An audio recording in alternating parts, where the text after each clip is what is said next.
Hello and welcome to Mondays with Maria Gould. Thank you for joining me. Today is Monday, May the 19th, 2025, and today's episode is episode 20, and we're going to talk about chakras. What are they and how do they affect me? So in case you've never heard of the word chakra, Chakra, it literally means a wheel of light. Chakras are energy centers in our body. And if you were to think of everything as energy, science has proven this, right? Everything is atoms and molecules and literally energy. But depending on how fast that energy vibrates, it makes the energy of that feel solid, like our bodies. Now, in ancient times, the great sages of India and the East literally did so many spiritual practices that they started to see the body as energy. And they started to intuitively see the 7 chakras of the body. Now, these chakras, let's begin at our root chakra. This is our base chakra, and it is at our tailbone. The color of this chakra is just like the color of all of the rainbow. So we start with the red, the base color. Now, how this relates to your body. If you were to think of all of the chakras like colors that go through a prism, right? If you have a prism hanging in your window and the sunlight is shining through it, the prism takes the light and actually branches it into the 7 colors of the rainbow. And if really, when I took my yoga training with my first yoga instructor for chakra yoga training, this is how he described the chakras. So the light of creation is like the sunlight that shines through the prism. And the prism, he said, is like our mind, our consciousness. And that light thus becomes the 7 chakras, or the 7 colors of the prism of light shining through that beautiful prism hanging in your window. So our root chakra is our base chakra, and the energetic color of this is red, and it is at our tailbone, and it relates to the earth. This is literally the energy of how the atoms first come into form and create solid matter. So this affects our body through our adrenal glands, through our kidneys. Of course, it'll affect our skeletal system. This is our structure, our bones. Okay. Now, things that are red, if you want to help your chakras and help your grounding, the more that you have red foods like red apples, strawberries, raspberries, those kinds of things will help this root chakra. Now, if this center is out of balance, people can be very insecure, because this is our basis of feeling grounded, feeling secure with who we are, and our safety is all related here. So if people feel unsafe, of course, they're going to be insecure, they may be violent, they may have physical issues in the areas that I talked about, right? In the bones, in the skeletal system. They might also have difficulty with actually manifesting. If they are blocked in this chakra, they might have a hard time with the physical reality. So they might have physical problems. They might have a hard time feeling grounded. They might feel very scattered and kind of easy to be flighty, right? Because if we don't feel safe, then we're going to be in that limbic system that is causing us to go into fight or flight. So how do you help balance the chakras? Well, something is to make sure that you are being aware of these energies. I will attach in the show notes actually a beautiful sound healing meditation with some crystal bowls that is quite lovely to help heal the chakras. So I will include that, a crystal bowl meditation. But just things like eating the correct food, toning with certain tones, the meditation talks about that.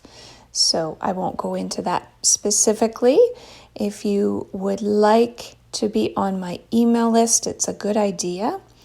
On my email list, you'll actually get more details of any of the podcasts as well as other articles, great videos and teachings around all different types of subjects. Okay, so you can find my newsletter at the top of my website at mariagould.com and sign up for my newsletters to stay informed every week. So balancing this chakra, go outside, earth, put your feet in the grass, in the dirt, in the sand. This helps balance that root chakra. Now let's move on to the second chakra. So moving up the body a little bit from the tailbone to the navel or just below the navel. This is the sacral chakra. And this is the area of our sensuality, our sexuality. So once we feel safe with the root chakra, then our next most primitive energy is reproduction, right? So that's where this energy is held. But this is also more about our creativity as well. This is where our energy of abundance and relationships can come into play. Now the color here is orange. So things that would help this color are, of course, orange, coral, amber, crystals, gold topaz, carnelian, right? Those crystals could help it. Orange foods, right? As well as water. This is the element of water. The first chakra was related to the earth. The second one is related to water. So making sure that you're balancing your body with giving yourself healthy water, even taking showers and baths with intention of cleansing your energy and not just cleansing your body can be very, very powerful for this chakra and balancing it. So this chakra, the navel chakra or sacral chakra, governs, of course, over our reproductive organs. So whether we're female and it is our ovaries, our uterus, or else male, it's our testes, our prostate, our genitals. Okay, but it's also our water organs. So it's also our bladder, a little bit of kidneys, but kidneys are more ruled in the root chakra. So if you have trouble with your lymphatic system, your circulation, it may have something to do with your navel chakra. So as you're going up and moving into the solar plexus is right in line with where your stomach is. This is a beautiful yellow color, just like our sun. And this is the energy of our personal power. This is our self-worth, our self-esteem. This is also governing over our stomach, of course, our pancreas, a little bit of the gallbladder, some of our nervous system, some of our muscles. So things that can help balance this are, of course, yellow foods. So we've got bananas, yellow potatoes, and things like that, yellow apples. So when we're looking at crystals, things like amber, things like citrine, okay, all could help balance this. Also wearing gold can help balance this chakra. So some of the things that can happen in this chakra is as our consciousness, right? Think of the root chakra as our survival instincts, whether we're safe or not. Then the second chakra is going to move you into reproduction, because once people feel safe, sort of that next base emotion will be reproduction. Now the solar plexus moves our consciousness into self-awareness. So this has to be self-esteem. This is also our individuality. So the chakras are literally a lifelong learning. There's so much to learn from them. They're intricately woven, not as your energy systems, but they are part of your nervous system and actually your nerve plexus. So they're wired into your nervous system and so much more. I could do 20 podcasts about chakras and how cool they are. So I'm just going to give you a real basic understanding. But that solar plexus is where people start to learn their independence. So whereas the root chakra is and the second chakra are about relationships and safety and feeling safe in those relationships, the solar plexus is like the teenager that starts to move out of the nest and become more independent. So this is our individuality, our will, also our self-worth and self-esteem. This is where our empathic sense can really get activated. So if you have a tendency to kind of feel the energy that is in a room, if you walk into it and you can tell that there was an argument or somebody was having a fight and you can tell that, this is an empathic sense, a psychic sense, and this is the first opening of our psychic senses, is the solar plexus. So how do we balance this one? Well, definitely positive self-talk is really important. Making sure that you are taking time for self-care, right? This is about individuality, so not really relationships, but your relationship with yourself. So doing things that help you feel cared for by yourself, right? Now, if you have digestion problems, a lot of times this could be a sign the solar plexus chakra needs a little bit more love, a little bit more attention. So taking time to make good food for yourself, eat well, also laughing, right?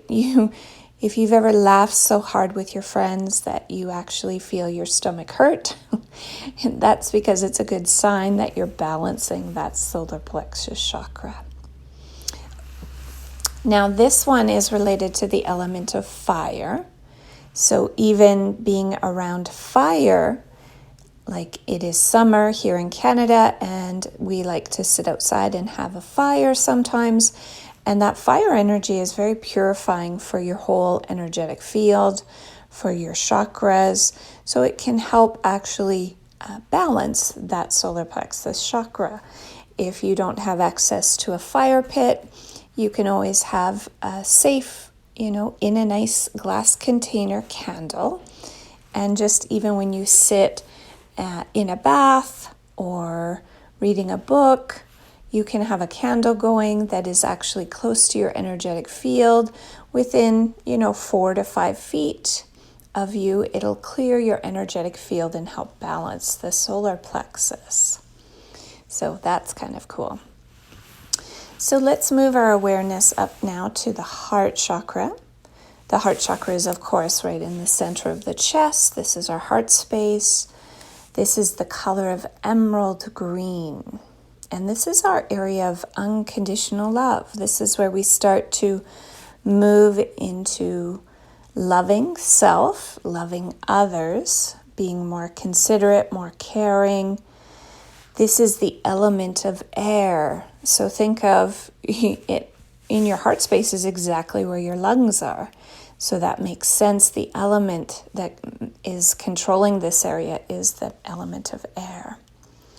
So this is, of course, controlling the heart, the thymus gland, the circulation, the arms, the hands, the lungs. So things that can help balance this chakra is, of course, some of the crystals of emerald, green or pink tourmaline, right? Green jade, different green stones such as that, ruby as well, any of the darker pink or red stones. Rose quartz is very good for the heart chakra. And these qualities of moving towards forgiveness, compassion, understanding, this is where we start to be more aware rather than just ourselves of others. So we can practice more acceptance of others, more tolerance, those kinds of things.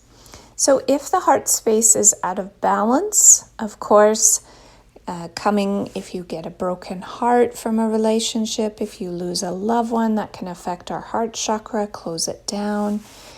If you feel you've been betrayed, this can shut our heart chakra down. So all of this energy we can look at by doing theta healing. Theta healing is a beautiful modality that uses the energy of creation, of God, to connect into, do intuitive readings, and then bring healing to different circumstances, different past traumas, to heal them and help you move forward. Very powerful modality that I practice and teach. And you are welcome to check out more on my website at mariagould.com. So in the heart space, right, if there are issues with circulation or the heart, you want to do things like eat your greens, right? Go out in nature, being in nature that is so beautiful and green, breathing fresh air. All of this will be good for our heart space, right? Doing things that bring you that feeling of joy into your heart. If you have pets or children that bring you joy, if you have grandchildren that bring you joy, do things to open your heart and let your heart sing. Can be very healing for the heart chakra. All right, so let's move now into the throat chakra.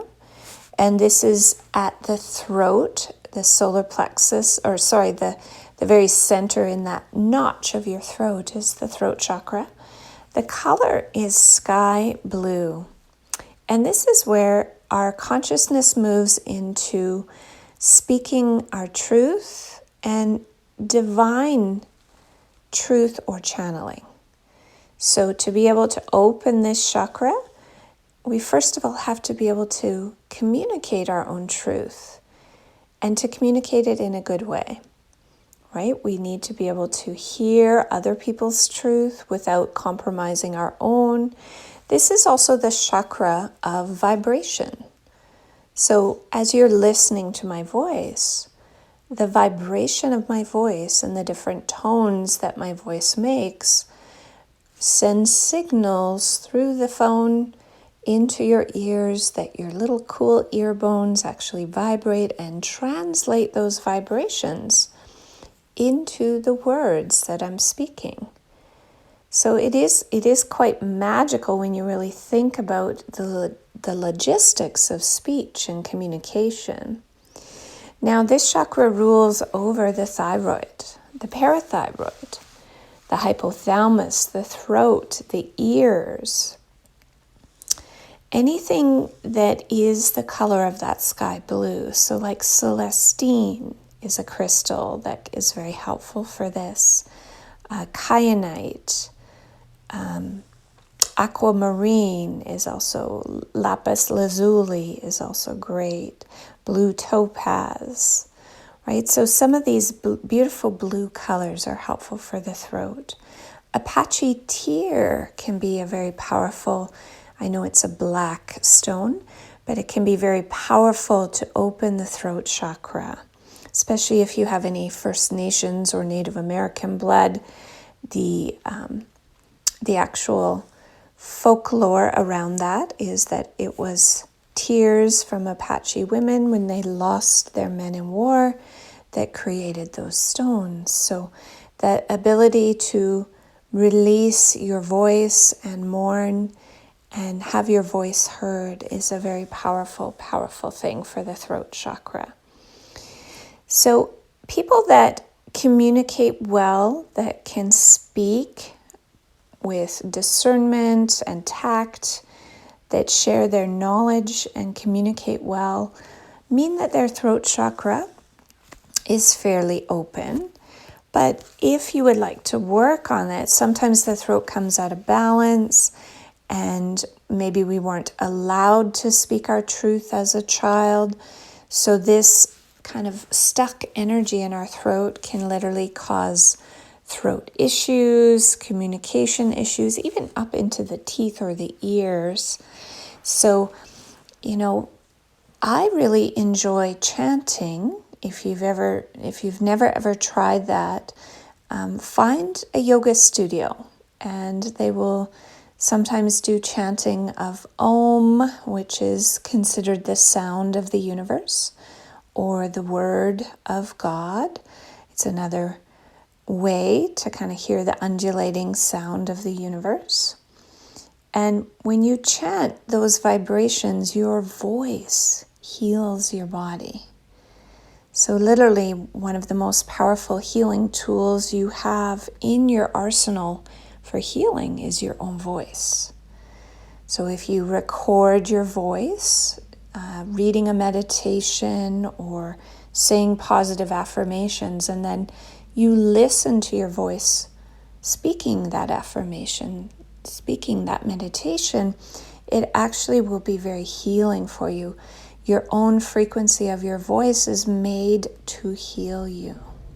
So if you have an aversion to listening to your voice, you might want to practice that so that you can get over that aversion, because it is extremely healing for you. All right, let's move on to the 6th chakra. This is at the brow, so right between your eyebrows, but slightly above. This is the 3rd eye as well. Now the color here is related to indigo, and it's also related to taking in light. Now let's go back for a second. The element of the throat chakra, which I forgot to mention, is the energy of ether. So if you're in the metaphysical world, you might know ether as sort of space, or the energy that is around you in all things, not the energy of air, but it is the space that holds the air, and that is the throat. Now the brow is related to light and taking light in.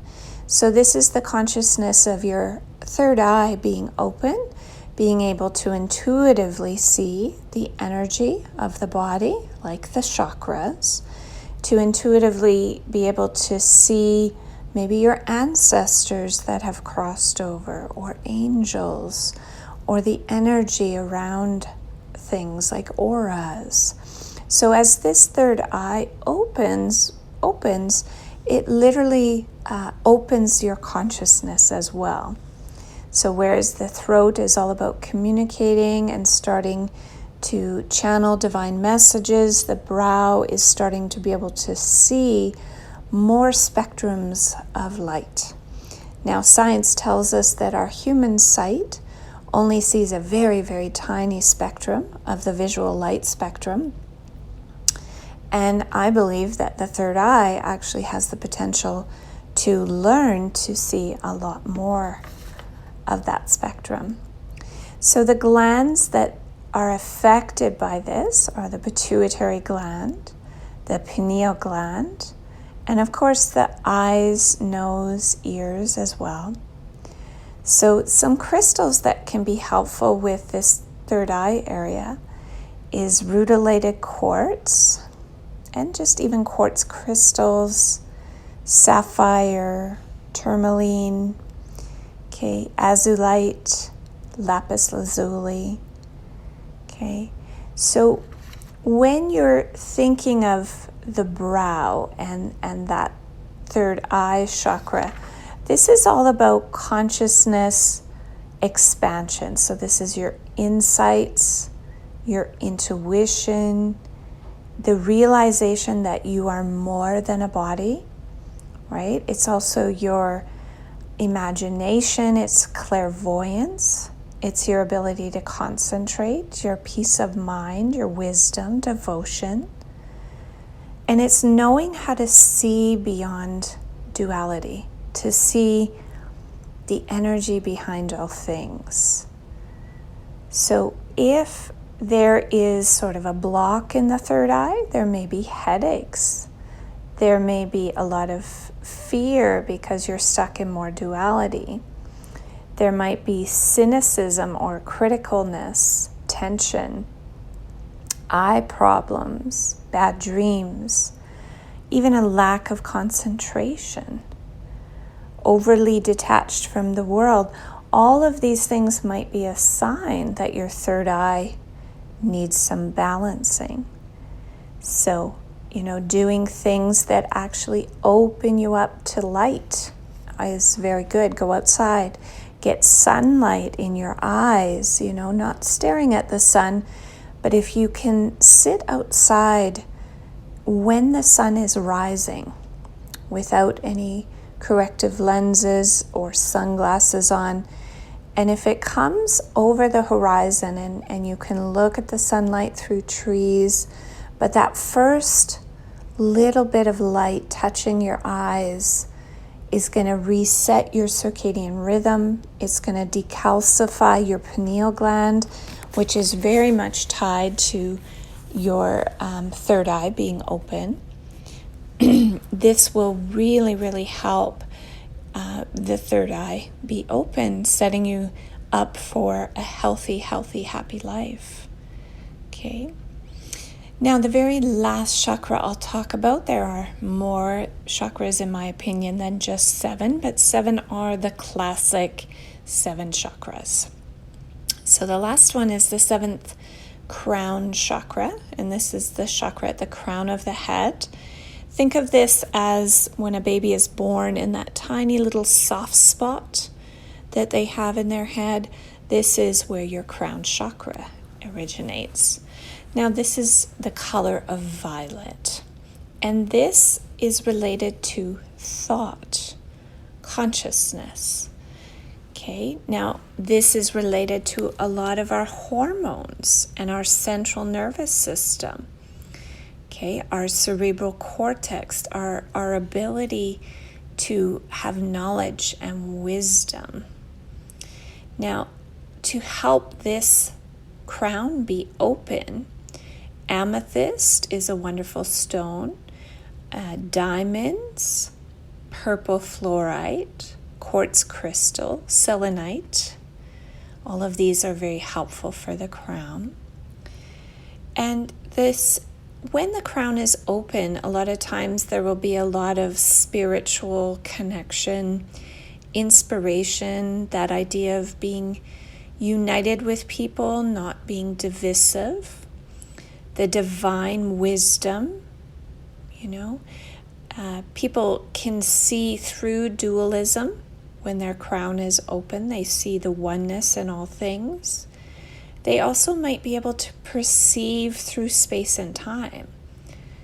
So it's the understanding of that we are eternal beings, right? We are more than this physical body. So if the crown is closed, people will have definitely a lack of inspiration. They can be confused, even severe depression, feeling alienated, hesitation to serve. Also, mental instability can come if the crown is closed. So, making sure that you use your mind in a good way, thinking of things that are healthy and positive for you. Having that attitude of gratitude is a great way to keep the crown open. Having a connection with a spiritual energy, whether that you call that energy God, Jesus, the Buddha, whatever your energy of that connection is, this helps to open your crown. So think of the crown as literally the light that is coming through the prism that we talked about. So if your crown is closed, it can really affect all of your chakras. So using purple light, you can buy purple sunglasses off of the internet. Having purple over the eyes is actually helpful to open the crown. Also high vibrations. So when you lie down and relax for 14 minutes with the meditation that I share in the show notes, that is the crystal bowl healing for the chakras. It can be so beautiful and relaxing. So if you resonated with today's talk and you feel in your knowingness that you might have a block here or there in your chakras, and you would like some help and support to open these up, you're more than welcome to reach out through my website at mariagould.com, and we can book you a session to take a look at those and help you open up and receive more light. Thank you for tuning in today. Wishing you a wonderful, wonderful Monday, and blessings. Have a beautiful day.